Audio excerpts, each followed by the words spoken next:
Hello everyone, my name is Simran Chaudhary. तो आज की जो वीडियो का टॉपिक है वो है कि हम पढ़ना तो चाहते हैं बट पढ़ाई हो नहीं पाती है, हमारा फोकस नहीं बन पाता है, शायद हमारी कंसंट्रेशन पावर ही वीक है। हम मूवीज तो आराम से 2-3 घंटे तक देख लेते हैं फुल कंसंट्रेशन से, एक भी सेकंड विचलित हुए हमारा मन विचलित नहीं होता, लेकिन हमारी जो है पढ़ाई में कंसंट्रेशन नहीं बन पाती है। और पबजी हम 2-2 घंटे तक देख लेते हैं लेकिन पढ़ाई में नहीं बन पाता है, ठीक है। तो कंसंट्रेशन वगैरह वीक नहीं है, इसमें सिंपल सा एक रीजन हो सकता है कि पढ़ाई में इंटरेस्ट नहीं आ रहा है। तो थोड़ा थोड़ा सा इंटरेस्ट डेवलप करो।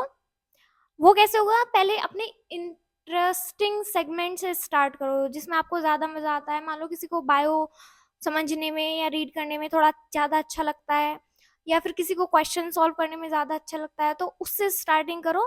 तो उससे आपकी एक स्टार्टिंग सही हो जाती है, तो आपका मन करने लग जाता है पढ़ाई में। उसके बाद जो दूसरा दूसरी चीज आती है वो है कि थोड़ी देर पढ़ने के बाद हमें मेंटल फटीग होने लगता है, थोड़ा हमारा दिमाग ना थक जाता है, काम करना बंद कर देता है। तो देखो, मोस्टली रिसर्च में भी ये है कि हमारा ह्यूमन ब्रेन जो है वो मैक्सिमम 50 मिनट्स तक किसी चीज पे फोकस या कंसंट्रेशन रख सकता है, उसके बाद वो डिस्ट्रैक्ट होगा ही होगा। तो क्या करना है ऐसे केस में? सिंपल, 50 मिनट्स तक पढ़ो अच्छे से।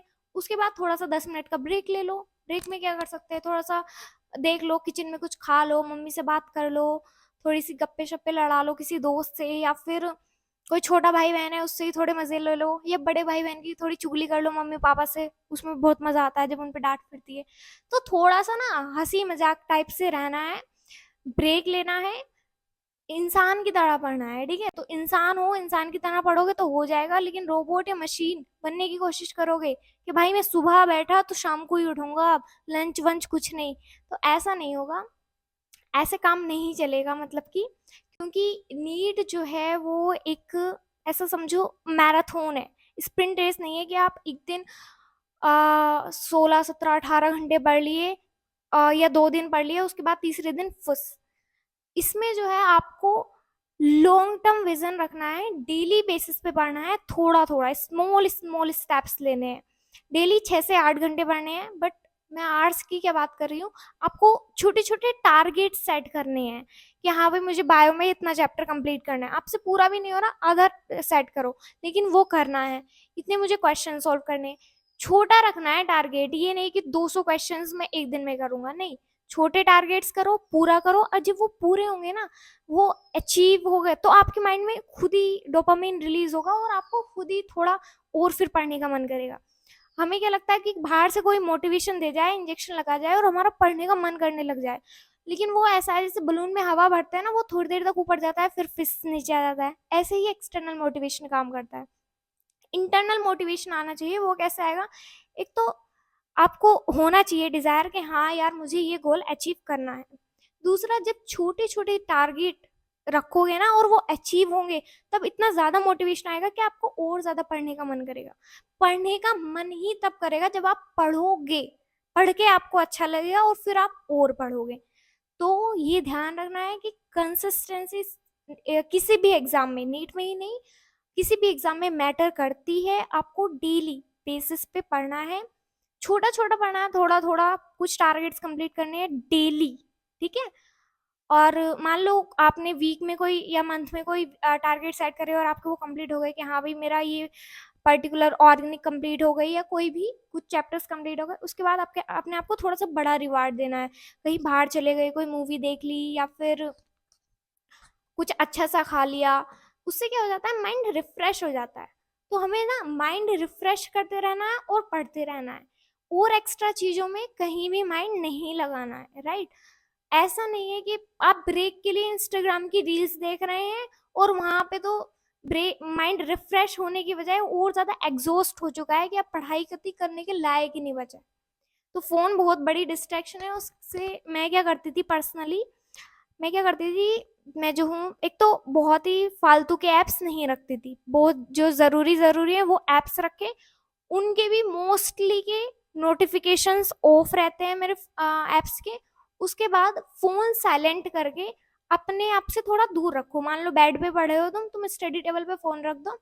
उससे क्या है, मान लो कभी आपका मन भी करेगा ना यार थोड़ा फ़ोन चला लेते हैं, तो आपको उठ के जाना पड़ेगा, तो फिर आलस आएगा। इससे बढ़िया थोड़ी देर पढ़ ही लो। और पढ़ते-पढ़ते बीच में आप थोड़ा-सा डीप ब्रीथिंग कर सकते हैं, तो उससे माइंड रिफ्रेश हो जाता है, वो भी वर्क करता है। थोड़ा ऑक्सीजन मिल जाती है माइंड को, तो सेल्स एक्टिवेट हो जाते हैं। और चेंज कर के पढ़ना बहुत ज़रूरी है। देखो नीट एग्ज़ाम के टाइम पे भी ऐसा होता है, मतलब 3 घंटे का एग्ज़ाम, इतने टेंस सिचुएशन में आपको 180 क्वेश्चंस करने हैं, एक्यूरेसी भी देखनी है, स्पीड भी देखनी है, प्रेशर तो भाई बहुत होता है। तो उस टाइम में मेंटल फटीग ना आए, मेंटल स्ट्रेस ना आए, उसके लिए मैं क्या करती थी, मैं चेंज कर के क्वेश्चन सॉल्व करती थी सब्जेक्ट्स।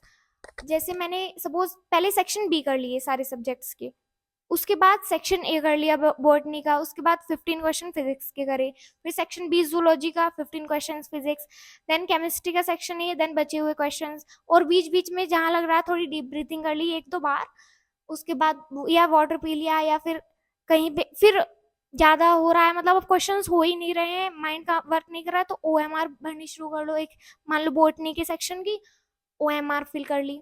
ऐसे करके वर्क करना है, थोड़ा माइंड को डाइवर्सिफाई रखना है, क्योंकि जब आप क्वेश्चन सॉल्व कर रहे होगे, फिजिक्स के फॉर्मूलाज माइंड में ला रहे होगे, कैलकुलेशन, तो अलग न्यूरल पाथवेज वर्क कर रहे होंगे, अलग साइनेप्सेस बन रहे होंगे आपके दिमाग में।